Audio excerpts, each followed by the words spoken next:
Welcome to the Knowing What Counts podcast, the place where expert guidance meets smart financial decisions.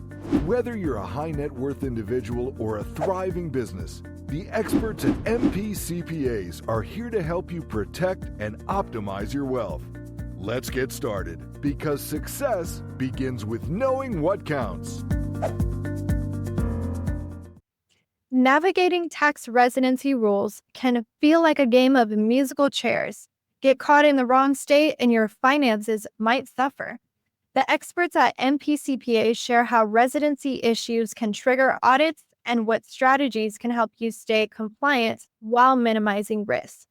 Welcome back, everyone. I'm Sophia Yvette, co-host/producer, back in the studio with Jeff Laboe, tax manager at MPCPAs. Jeff, how's it going? It's going great, Sophia. Thanks for having me. I like that little teaser. That was a great little teaser there. If anybody's not already diving head first into listening to what we got to say today, shame on them. I've been a tax manager here for 4 or 5 years, but I've been at the firm for almost 15. Yeah, I know it doesn't look like it, but I'm getting up there in age. But with age comes experience.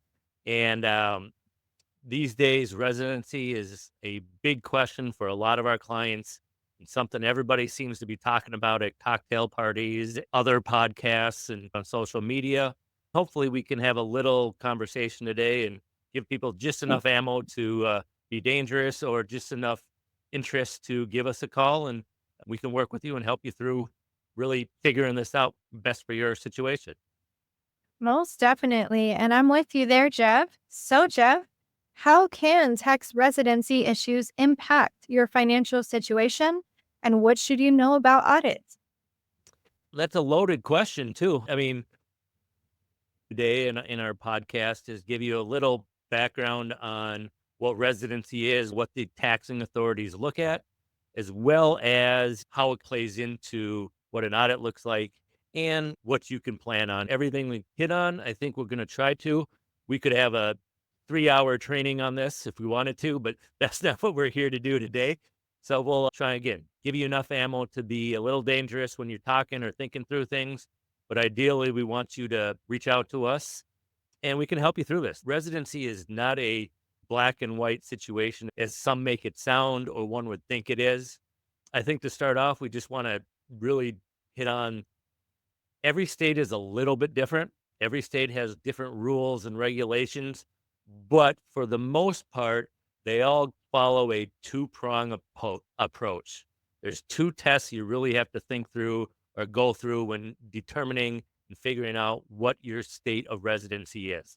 There's the statutory residency aspect where 183 days, everybody's heard of the 6-month or 183-day rule. You have to be in that state for 183 days or more, and then you have to have a permanent place of abode, or you have to have a house that you live in, whether it's renting or owning, that doesn't necessarily matter. The statutory residency aspect is 183 days, have a place of abode in the state, and that's pretty objective. You're either in the state more than 183 days or you're not, or you have a place of abode or not. That's pretty objective. It is what it is. Then there's the second prong to this, the domicile or legal residence side of the equation. That is really the one that comes into play. The one that auditors look at, the one that every state's talking about, every article, every legislation really comes down to this domicile test. And that's the one that I think we'll focus on most today. Again, it's not the only end all be all, neither is the statutory residence one, but those are the 2 tests, the statutory residence test and the domicile test, that are in consideration when trying to figure out your residency for income tax purposes. Now, Jeff, you did mention that this isn't exactly black and white. So what factors determine tax residency and how can they vary between states? Yeah, and I mean, that's the big thing. I think everybody's probably well aware that pretty much every state is not pulling in enough tax revenue, so they're trying to find ways to increase that revenue. and not necessarily increase taxes because nobody likes to see that on a ballot. But the way they is to better monitor and have better compliance on if you're a resident or a non-resident in that state and what income is sourced to that state for tax purposes. So they're not increasing taxes, they're just increasing the collection and the compliance more so to making sure that people are abiding by the rules. And the big impact in the states is when states do increase taxes, or for Massachusetts purposes, last year they implemented the millionaires tax or the 4% surtax on residents in the state. That's just an example of what some of these states are doing to help increase that tax revenue. And the big thing we see on the states is that the states you're moving to, love to have you.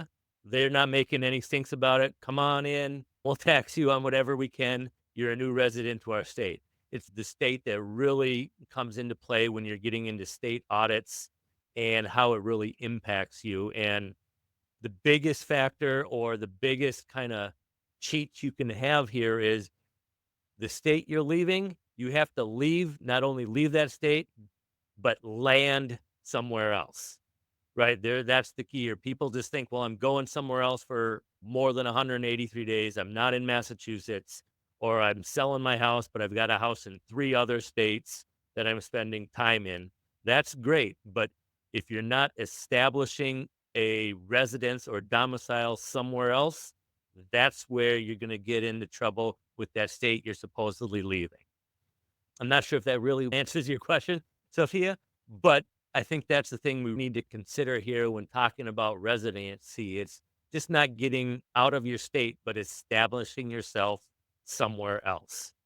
Well, Otherwise, that state is going to continue to come after you. I would say it most definitely shines light on the question for sure.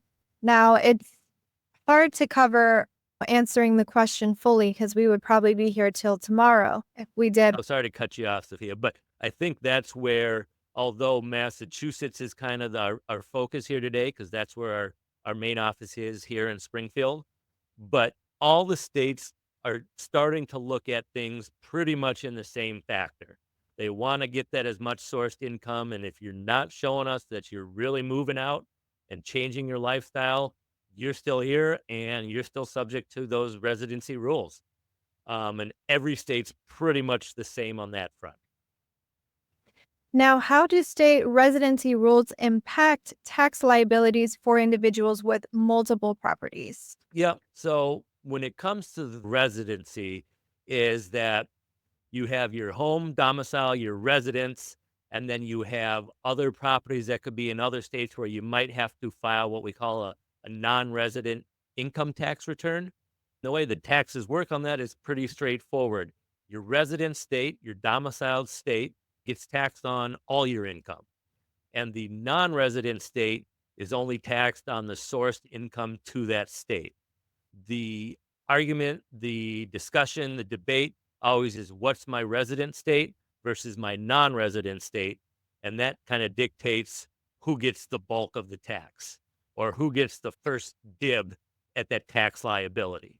And so when dealing with residency, again, if you're not establishing a resident in a different state, you still are considered a resident of the old state, of which they might get first dibs or they have the first right to all that income, or they'll tax all that income, whereas the non-resident state only taxes that sourced income. So that's where the play comes is, where's your resident state? What are you, a non-resident?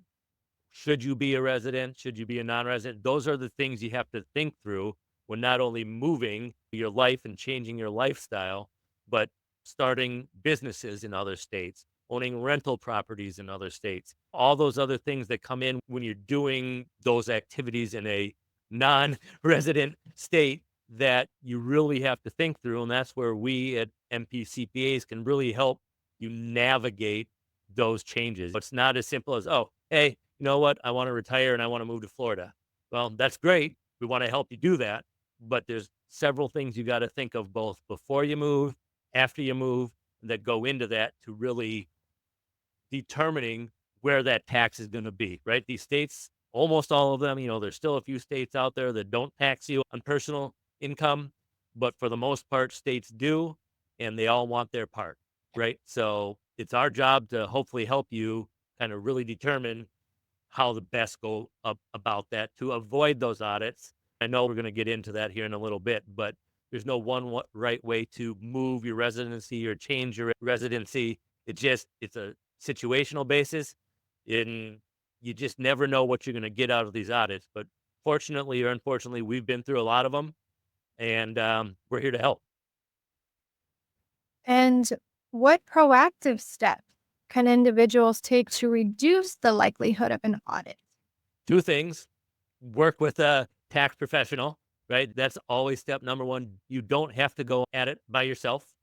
If you're considering, thinking, wanting, you're getting up there in age and you're thinking about retiring, or your family's grown up now, they're all off starting their own families, and you're ready to move to sunny Arizona or the nice warm weather of Florida, reach out to your tax professional. Hopefully that can be us. A couple things we can give you here to everybody, the total audience here is: one, make a plan. Have a plan of when you want to do it and start early, right? If you just all of a sudden wake up one day and say, I want to move tomorrow, well, it doesn't give you a good chance to plan. But most people, whether that's age, job, family, maybe they're thinking about selling their business, things like that, that of ahead of time. And as soon as you start to think about it, that's when you need to start think about planning and what you need to do to make that move, right? It can't be just, I'm retiring tomorrow, and then the next day I want to move. You really need to start thinking about it months, years in advance if that's something that's of interest to you. Most people, most of our clients know, or most of our clients maybe already have houses in other states, in other regions, in other countries that they own, that they vacation at, that could be a possible moving place. So a lot of people do think about it, but not just thinking about it for lifestyle changes, but when you're looking at that and thinking through, well, maybe I am. My kid's grown up, they're going to college. Maybe I do want to move and do some more stuff for me, for me and my spouse. Those are the times you need to start thinking through. And a couple of those things is clearly planning to move, right? All the expenses that go with to that into moving, all the expenses and thought process that goes into, well, what am I going to do next? If I'm retiring from my job, what am I going to do with my time? Right? That could dictate where you want to move. And that could dictate a lot of the residency issues we see in audits, right? In audits, a thing we see a lot of is the auditors will ask you and say, show me how you've moved to Florida from Massachusetts or Texas or whatever it is. And to do that, you're going to have to show them receipts for paying movers. You're going to need to show them, hey, I've changed my license and registration, both personally for my vehicles. I've changed insurance companies. I've changed doctors. I've changed, where I rent my movies from. I've changed where my bills get paid from. All these little things that, there are checklists out there. We have checklists that we can work with you on. And those are all little things that you'll need to do to establish that new residency in a new state. Those are things you can start thinking through before you move. Like, okay, I got to change utilities, or okay, I should probably be looking at new doctors in the area I want to move to.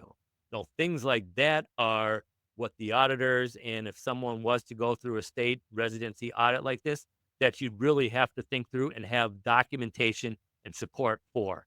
I think that's one thing we see a lot of in state audits is that people do the behaviors or change their lifestyle and do some of the things that we would recommend, but they don't have good documentation on it, right? Get those receipts, make those notes, keep that calendar, right? Those things to meet the statutory residency tests as well as the domicile test. And that's where we see the states being very strict on.